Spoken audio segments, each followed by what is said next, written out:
It's the eCommerce MasterPlan Podcast. Here to help you solve your marketing problems and grow your e-commerce business. Cutting through the hype to bring you inspiration and advice from the e-commerce sector and beyond. Here's your host, Chloë Thomas. Hello and welcome. Thank you for hitting play on this milestone episode. 10 years and a few days ago, the first episode of the eCommerce MasterPlan podcast went live. On June 12th, 2015, we launched episodes 0, 1 and 2, and so began my career as a podcaster. Ever since then, we've put out an episode every single Monday on this show, apart from that one time the email scheduling screwed up and we had to publish early, but that was a while ago. For last year's episode 500 celebration, we created and released an epic ebook of 500 tips for increasing profits in your e-commerce store. Now that's still available to download at ecmp.info/500.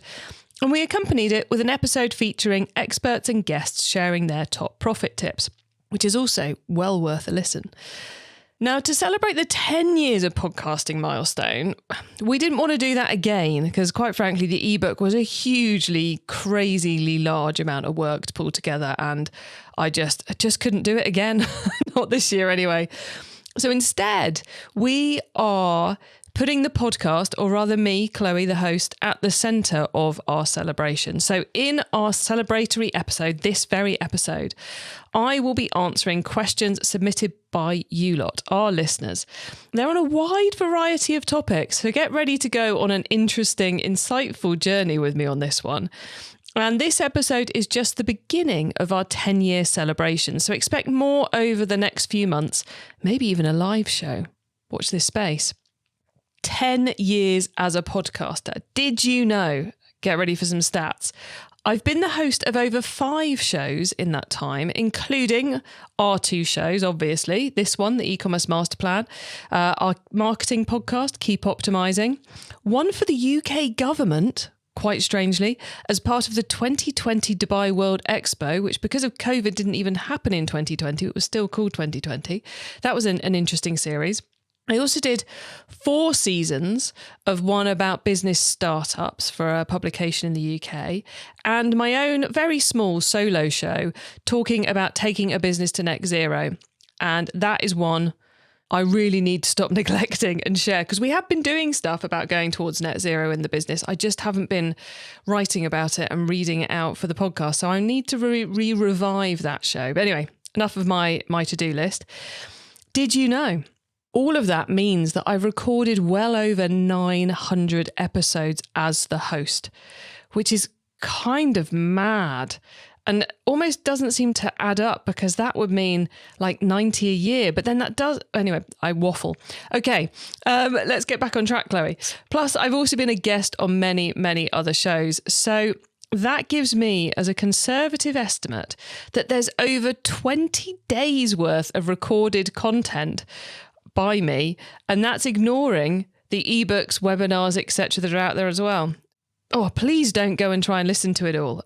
No sponsorship money in the world could, for any good cause would be worth doing that. But yeah, over 20 days worth of podcasts. Absolutely mind-boggling. Now, whether you've listened to one episode or hundreds of them, I really thank you for tuning in, because all the content I create is about helping other people do better with their business, with their careers. So the fact you've listened to one or hundreds really makes this worthwhile. So thank you so much. Right, that's enough numbers in history. Let's crack on with this episode. So huge thanks to all of you who submitted a question. We've included almost all of the questions here. If I haven't answered it in the episode, it means I will be getting back to you personally, because it was a bit too in-depth to be here. But thank you all for submitting those questions, and I hope you find the answers meet your expectations. We have a real mix of questions coming up, from the super specific through to the very broad. And I wasn't really expecting this, they are nearly all about e-commerce rather than podcasting. So let's kick off with the non-e-commerce one, not least because it's from one of the best people in UK e-commerce and a past guest of the show. So thank you, Janis Thomas, Managing Director at Look Fabulous Forever, for this one. What is the most surprising thing that's happened while recording an episode? Oh, so many random things happen during the recordings of episodes.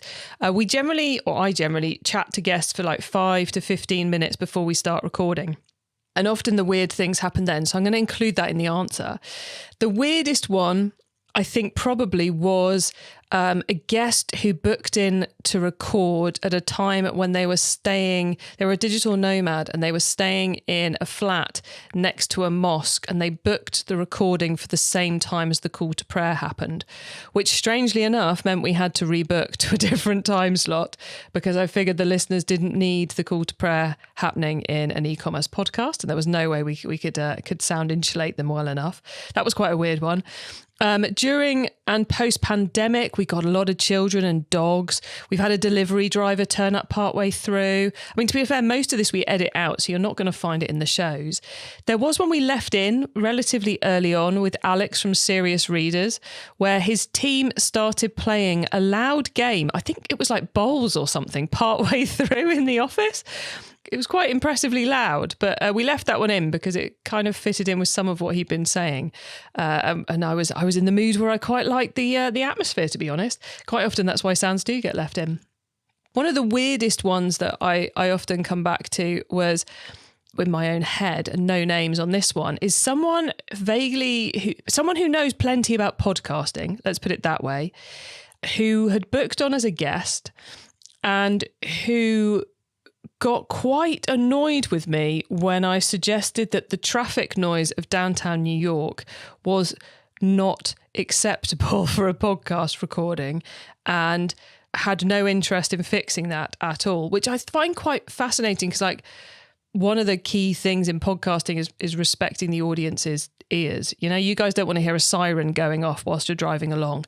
So that was a bit of an odd one. That was a strange one to deal with during a recording session. I had Michael Gerber selling me post-podcast recording, the eMyth guy. I was quite impressed by that, actually. So on point. He then tried to sell me into one of his coaching programs. I also had someone once try to record in a parked car with a broken window in January.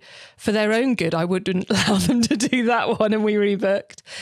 By far the weirdest thing, though, that has ever happened in a recording, and this one immediately sprang to mind when I read this question, but it wasn't technically a podcast recording, was a virtual summit recording a few years ago with Matt Williams from Returnalize, where we're just doing our recording thing, and my husband, who never interrupts my work normally, appeared at the window of the building, which I can see just out the corner of my eye, wearing Dayglow running gear, and caused me to completely jump out of my skin. My reaction's quite impressive. Matt's reaction is super impressive. And if I get a chance in the next week or so, I will share it on LinkedIn if anyone wants to watch, because it is quite entertaining. So that is definitely the weirdest thing ever in a recording. Okay, I hope that sufficiently answered your question there, Janis. Where do we go next? Who's going to do question 2? Well, I think let's go for the broad questions first, and then we'll niche in and then broaden out again for the very last question. Might not entirely make sense to you guys at this point in time, but that will as we go through. So question 2 is from Edward Scott-Finnigan, the webinar connoisseur. Now, you may wonder why he's asked me to read him out as the webinar connoisseur. Well, Edward turns up to pretty much all our webinars, and he's probably now going to message me going, I've been to all of them, Chloe. He comes along to all of them, and it's always, I very much believe Edward's point of view on e-commerce content. He also, is a head of e-commerce, an e-commerce business as well. So he does really know his stuff very practically too. So I named him in one of our sessions, the webinar connoisseur. So Edward, thank you so much for taking the time to submit some questions. This one is, after 10 years of podcasting, what's the one constant that has remained the same and will continue in the e-commerce sphere? Interestingly, I don't often get asked this question. Now, I frequently get asked what's changed, but rarely what stayed the same. And I'm actually more interested in what stayed the same. For me, the thing that stayed the same for the last 10 years, and actually my whole 20 odd years career, is that we're still trying to achieve the same goals. We're still trying to get the customers to buy from us. And most of the ways we do that haven't really changed in terms of what we're trying to achieve. We're still trying to build great welcome sequences that turn inquirers into buyers. We're still trying to build online experiences that increase the chances of the repeat purchase. We're still trying to perfect the messaging that drives the sales. We're still trying to optimize the advertising channels. Yes, the platforms and some of the channels where we do this have changed. Some of the language has changed, but because human behavior hasn't really changed that much in a fundamental sense, I know we now have mobiles and all those sorts of things, but basically we're all still trying to do the same things. So yes, attention spans are getting shorter, but we're still drawn to the same sort of content. We still have the same human drivers. So as businesses, our goals and our fundamental consumer behaviour drivers haven't changed. Urgency still works, FOMO still works, discounts still work, limited time offers still work, all that stuff still works. So that's my thing that I don't think has changed, is that we are still trying to find the most effective way to get the right customers to buy our products. And that just hasn't changed. There will be another question from Edward, the webinar connoisseur, coming up later. Now, very helpfully and completely unplanned, honestly, no planning in this at all, it's just one of those lucky serendipity things. Jamie Huskisson, the CEO at JH, the breakthrough agency and organiser of Meet Magento UK, has asked the opposite question. And he also submitted it as audio so we can hear him ask it. Over to you, Jamie.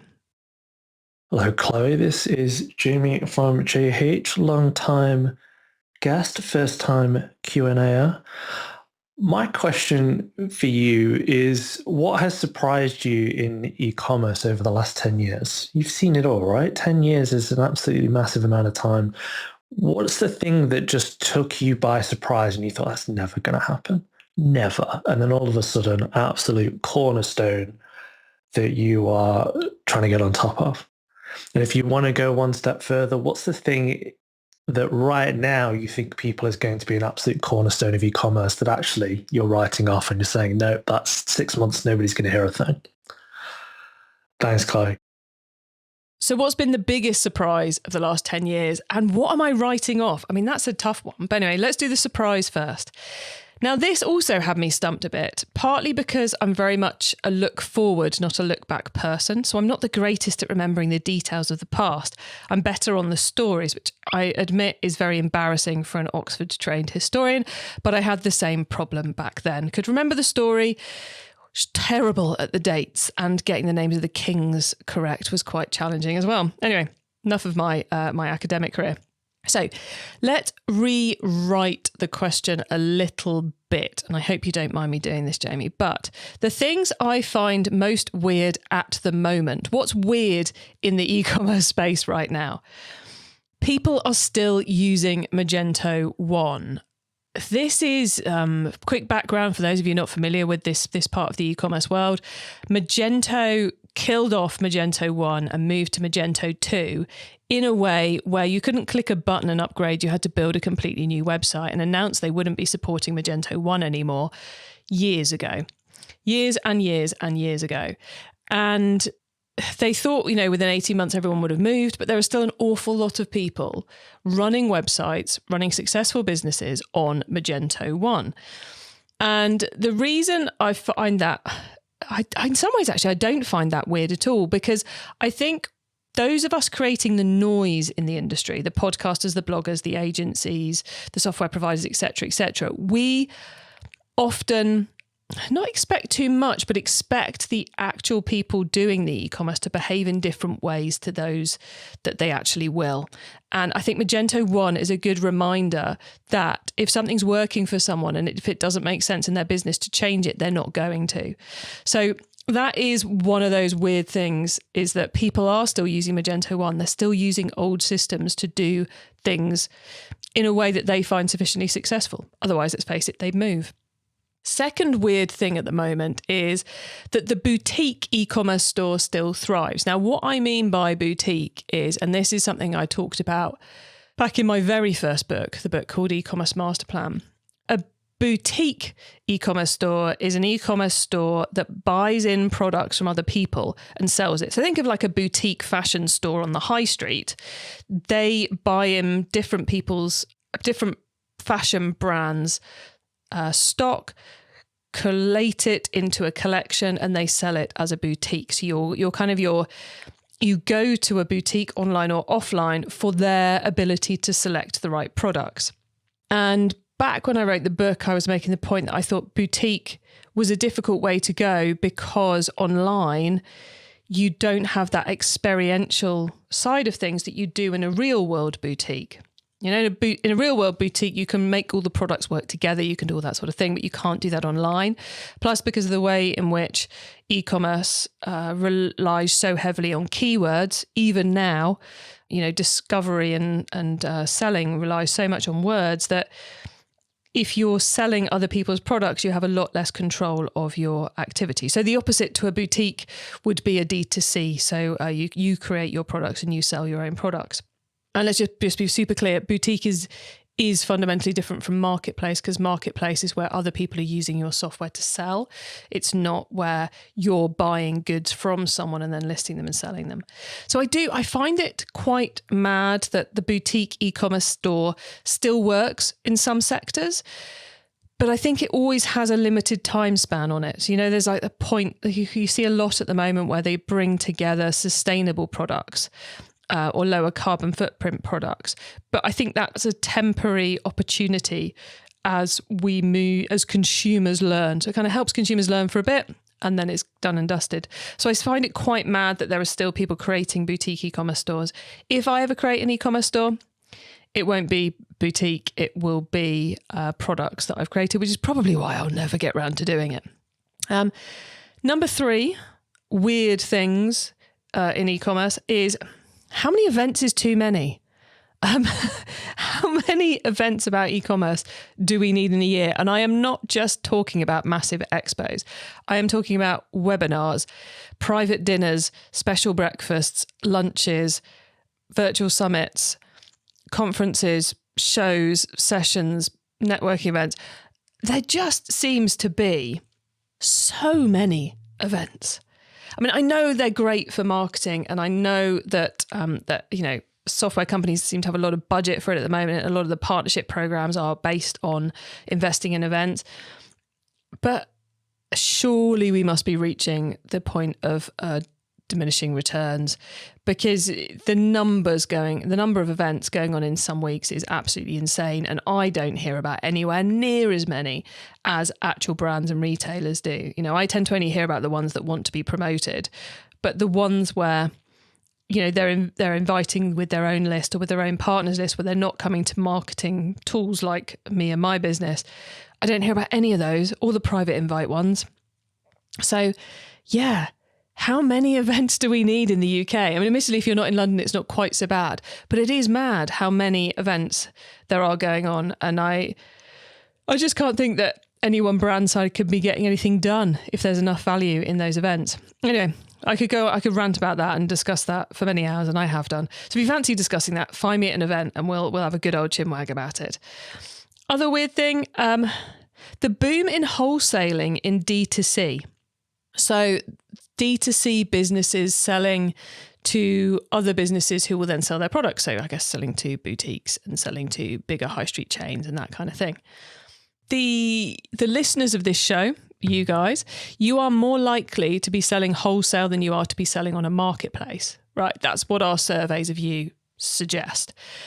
So and wholesale is such a different business model to opening a physical store or to selling on marketplaces, because it requires a completely different skill set. You need salespeople, you need to do relationship building, which isn't generally something you have to do when you're selling via a website. So I find it quite mad how big that wholesaling boom is. And also because obviously you're making a lot less margin, more volume, which is great, but less margin. So I find it quite mad the big boom we're seeing in wholesale in the D2C space.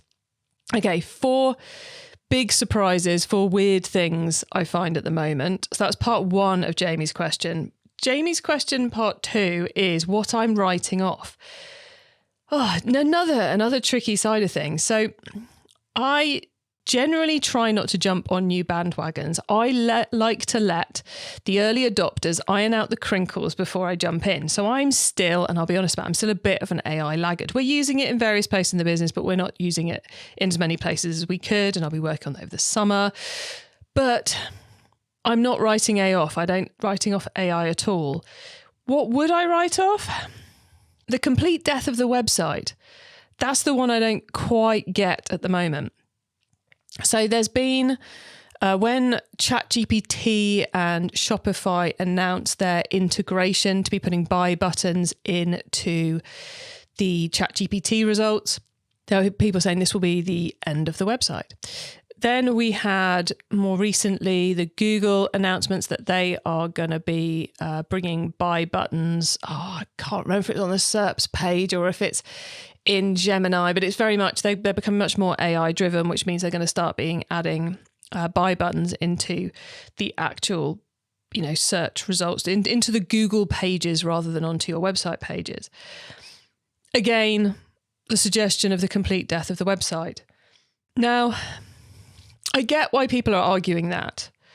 And I get that it will have an impact and it's going to be another sales channel we need to manage, like we manage our marketplace and we manage our D2C and we manage our B2B and we manage our physical stores. And it's going to be another channel to deal with.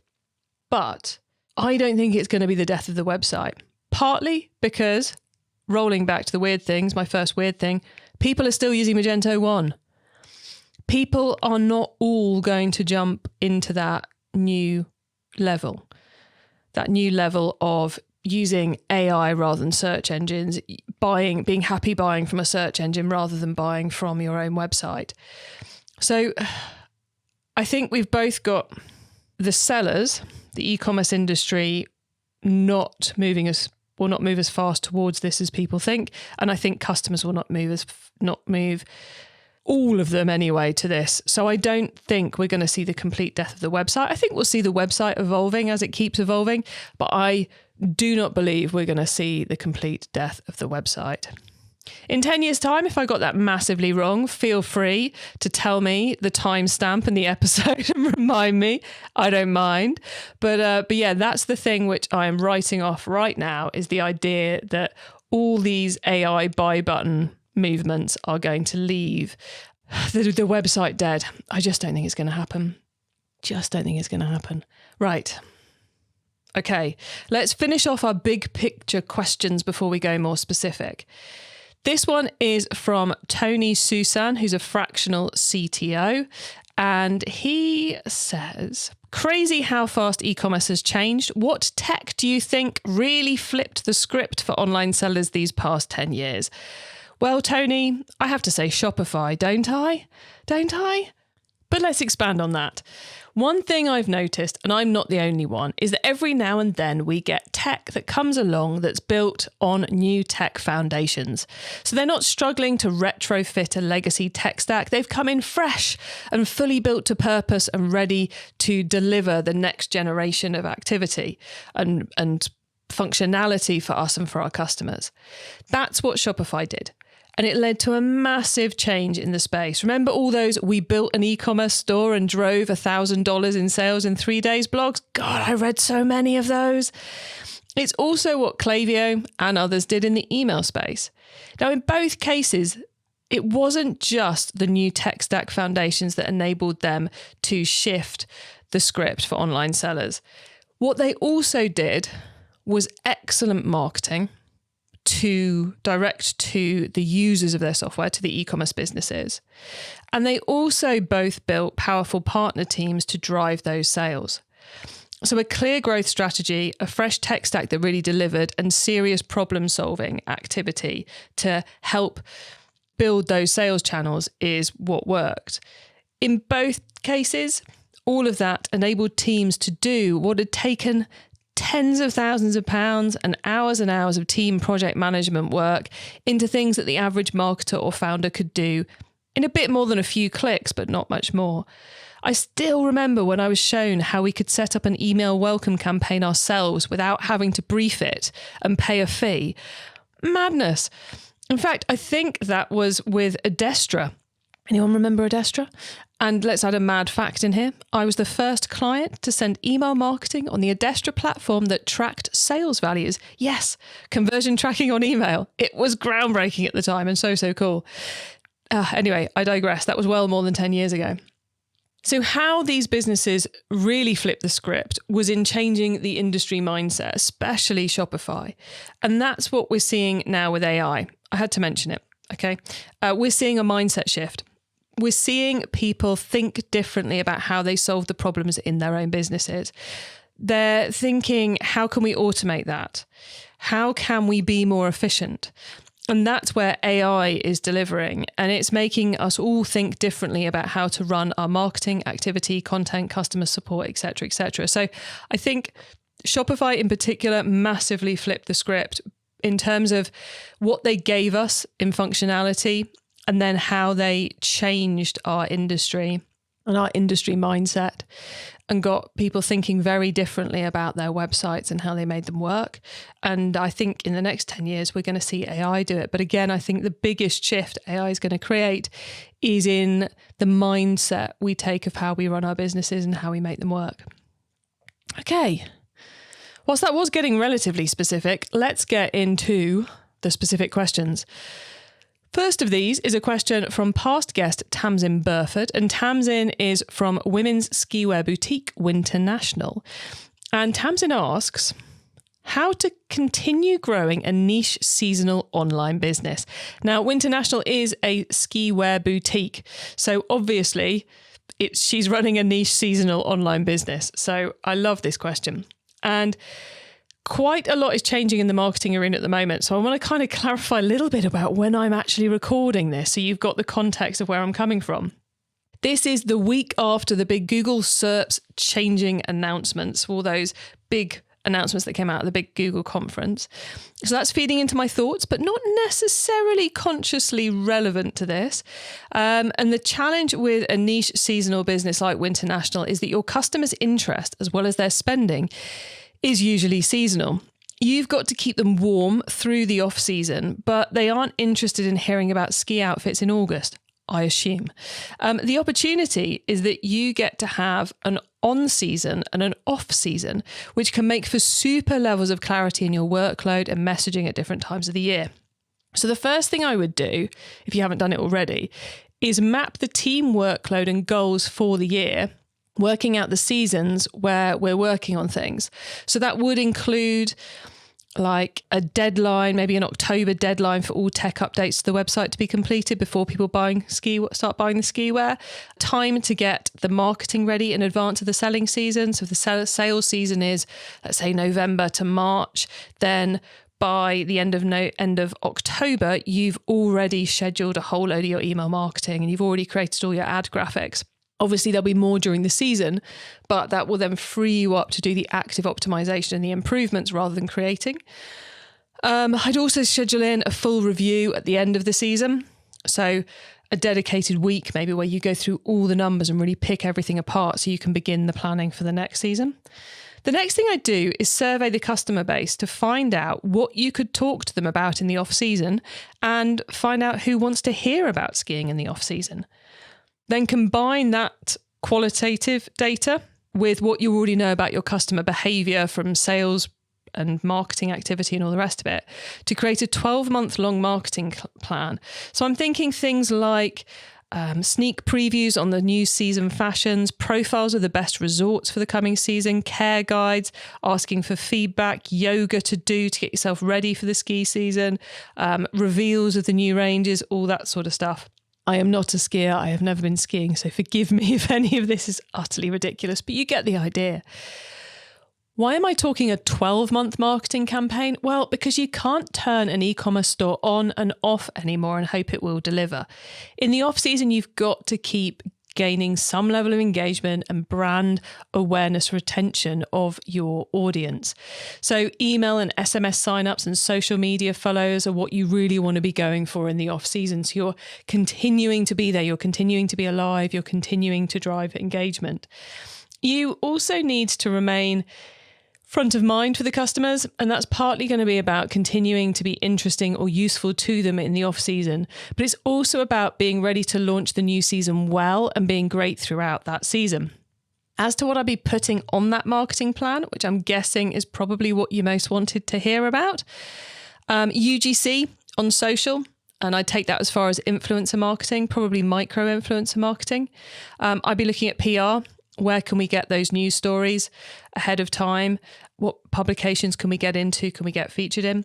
I'd also be looking at affiliates. There is some super cool stuff now in affiliates on the luxury side of things and on the getting into the press side of things at the moment. So I'd definitely be exploring that. And finally, and here Tamsin is your curveball in this answer, what about adding Recommerce to the mix? Instead of your customers selling last year's gear on Vinted, let them return it to you for some store credit ahead of the next season. Then either open a second-hand store yourselves or sell it on Vinted yourselves, or do a partnership with a store like Worn by Us who will sell it on your behalf and give you a cut of the sales.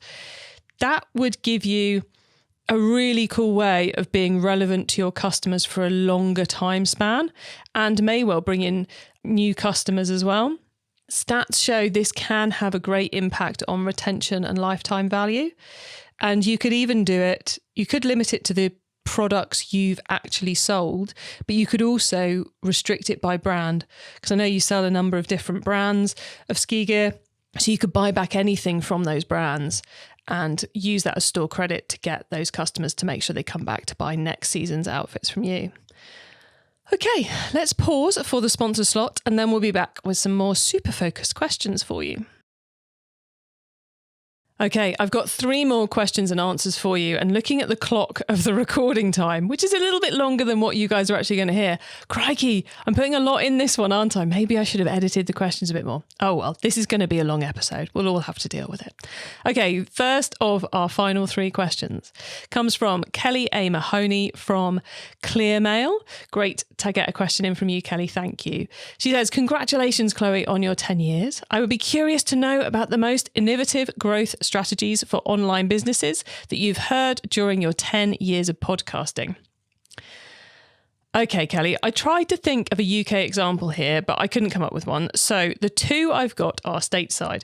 First off, we've got Colin from Sheets and Giggles and his podcast sponsorship strategy. Now, podcast advertising itself isn't really innovative. The majority of podcast ad spend globally is brands advertising consumer goods. But what Colin did was to sponsor a basketball podcast and go all in, pivoting their social to it as well. Now, you can catch that in episode 410. I am not going to attempt to explain the strategy here, but it's worked. It works so well for them. But yeah, a sheet brand sponsoring a basketball podcast makes no sense, but it worked really well. And if you're vaguely interested in that, watch out for a deep dive into podcast advertising we're hoping to do later this year on Keep Optimizing. Second idea for you, Kelly, is from Ian Leslie from Industry West, who's been on the show a few times now. Always great to have Ian on the show. They sell furniture mainly to restaurants and offices, and one of their key markets is Manhattan. But advertising in Manhattan is quite expensive. So he found a service where he could buy the side of a local Manhattan delivery van or 2. So vans driving around the city with Industry West advertising on the sides of the vans. No Industry West product in the van, but they have his adverts on the side, so it looks like they're his vans. So they drive around his target market all week long. They don't go anywhere else. They're only in Manhattan, looking like Industry West vans, which both adds in advertising in his target market, but also creates an element of social proof. Gosh, Industry West must be doing a lot of business here. I see their van around all the time. What I love about those 2 strategies is they come from knowing your customer base really well and from being ready to take a punt and test a different move. And I think that's when I get the most excited by things that people talk about on the podcast, is when they've done things which seem, on the face of it, seem like a mad idea. But the more you pick through the strategy and the way they've been thinking about it, the more it is a bit of a leap, but it's not a crazy leap when you really understand their customer base as they do. So those would be the two. Hope that's an acceptable answer, Kelly. Right, let's switch to retention. And this question from Liv Staub, who's the Senior Product Marketing Manager at Yotpo Email. And Liv has recorded her question for us, so let's hear it from Liv. Hi, Chloe, and everyone listening to the eCommerce MasterPlan podcast today. Such a special episode. Happy anniversary. 10 years is a huge milestone, so congratulations from the entire Yotpo team and cheers to many more. My name is Liv, and I'm the Senior Product Marketing Manager for Yotpo Email, which is our newest product, fully integrated with our SMS, reviews, and loyalty products. So, of course, we take retention very seriously here at Yotpo. And no surprise here, my question for Chloe is going to revolve all around that. So, Chloe, what does retention mean to you in your line of work? Why should merchants pay attention to their retention metrics? And after 10 years of interviewing different thought leaders, what would you say are some tested and true ways to retain customers in e-commerce, especially today? So I guess that's not one question, but retention's such a big topic, I just can't help it. Hope we get some great insights, and thank you for this wonderful opportunity. Okay, the retention question. So for me, retention starts with the customers you recruit. If you sell to the right customers in the first place, you are more likely to sell to them again. But retention is throttled in terms of what it can do for your sales volume because it's limited by the number of past customers you have. The retention metric I'm most interested in is how the number of first, second and third, etc. time customers grows. Usually looking at that by cohort or season. So of spring-summer 22, how many bought in the last 12 months? This enables you to understand how what you actually did changed. Like, it's great looking at a long-term, an overall customer lifetime value and seeing that go up a bit. But for starters, that will change by season based on which customers buy in different seasons. For example, if you're a gift business, I bet you your customer lifetime value is better for customers who buy between February and, let's say, August than it is for customers who buy in November and December. I bet you that's what it looks like. So I'm not a fan of like the big old number because I don't think it actually tells you that much. I like to drill it down to how are we getting our customers to buy more frequently? Looking at that by season and also then drilling down into different marketing channels so you can work out how to then go about changing and optimizing based on how the numbers look. The frustrating thing about this, of course, is that you have to wait. You can't look at last week's numbers and change things. You have to do a bit of waiting, which is somewhat frustrating. But anyway, and then what are the tried and tested ways to retain customers? Well, for me, number one would be recruit the right customers in the first place. Secondly, don't screw up their first purchase. Make sure they buy the right product and that it arrives well and that they know how to consume it. Get those three things right and you're well on your way. Thirdly, know when the best times are for you to get them to buy again. When are your customers likely to buy again? For almost everyone, it's immediately after they bought. You might think that sounds mad, but it's true. Hugely likely to get someone to buy from you within days, hours, a couple of weeks of when they first bought. So make sure you've got that immediately post-purchase marketing activity working really well. It's also why the experience of the first purchase is so critical. Often it can be 12 months after the first purchase for gifting and seasonal things, or it can be when they need to restock. So there's lots of different stages and businesses can be very, very different. So you need to understand when those best times are for them to buy. And then to find the right way to remind them to buy again, which is both about your channel, so email, direct mail, parcel inserts within your ad funnels, but it's also about the right messaging. And you may be in a business that's lucky enough to have like a product purchase journey where pretty much everyone buys this first and the next thing they buy is product B and then they go on to product C. So if that's the way, then that makes life a lot easier for you. But work out what the the why messages are, and then get that in the right places in the marketing activity.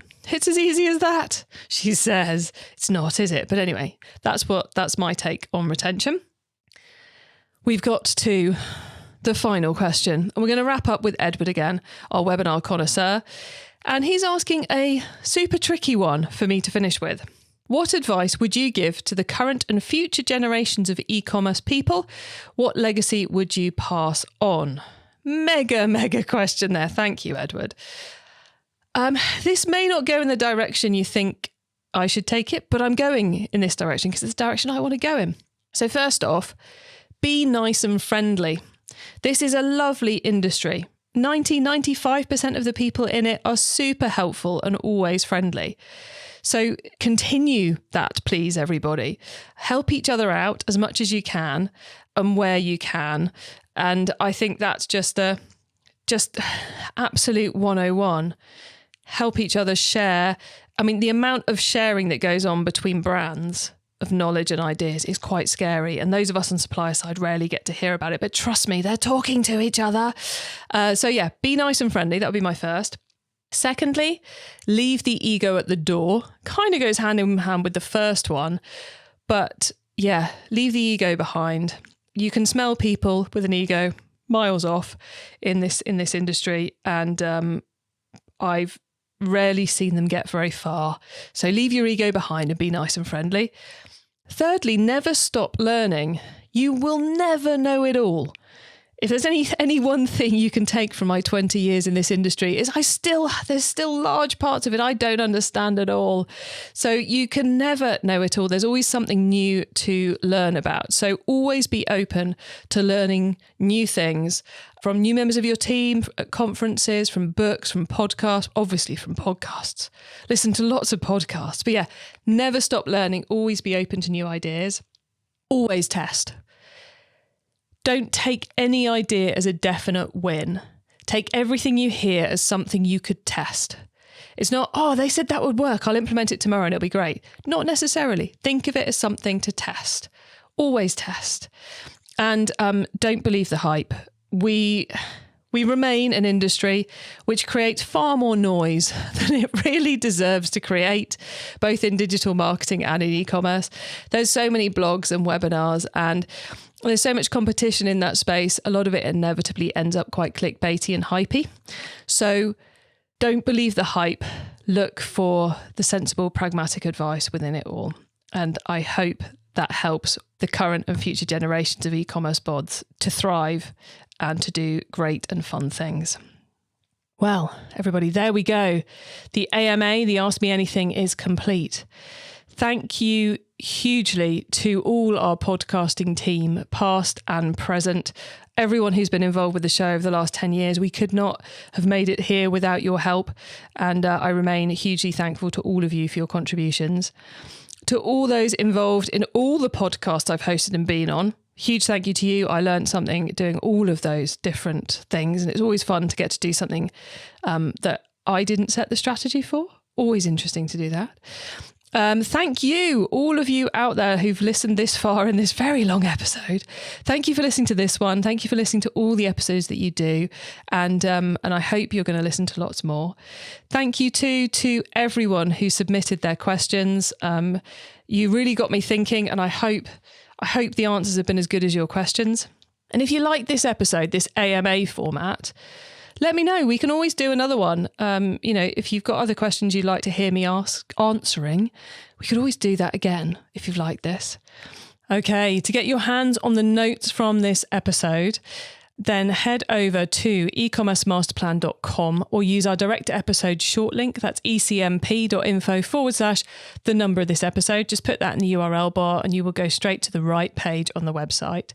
When you get to the website, don't forget to download our 500 tips ebook and get signed up to our email list. And yeah, if you want something to listen to next, why not head to episode 500, last year's mega episode, which is packed with ideas and ways for you to improve your business and make it more profitable.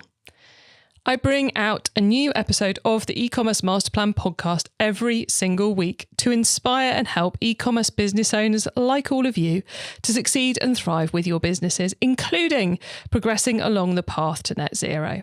So if you know someone this show can help, please tell them to listen to the eCommerce MasterPlan podcast. I hope you have a brilliant week, and here's to the next 10 years. Thank you for listening to the eCommerce MasterPlan podcast. Find out more at ecommercemasterplan.com/podcast.